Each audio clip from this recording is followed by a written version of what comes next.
another story for today.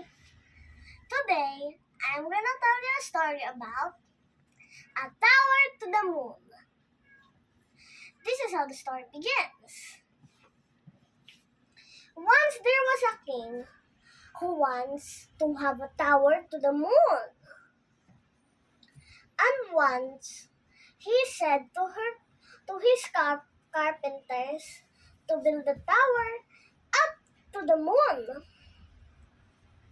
They said, okay. So they built it, but it was not clearly finished. It was not strong enough. So they made it out of boxes. They connected every box from the town. When the boxes were all piled up high in the sky, the king went up to check it.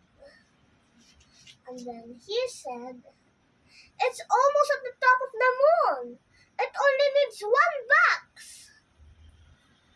So the carpenters asked each other, "Are there other boxes in the town?" They said. One said, "There's no more. What do we do?" They asked each other, and then one had an idea. One pulled out the bottom box, and then it fell. The king was super angry, and the carpenters ran away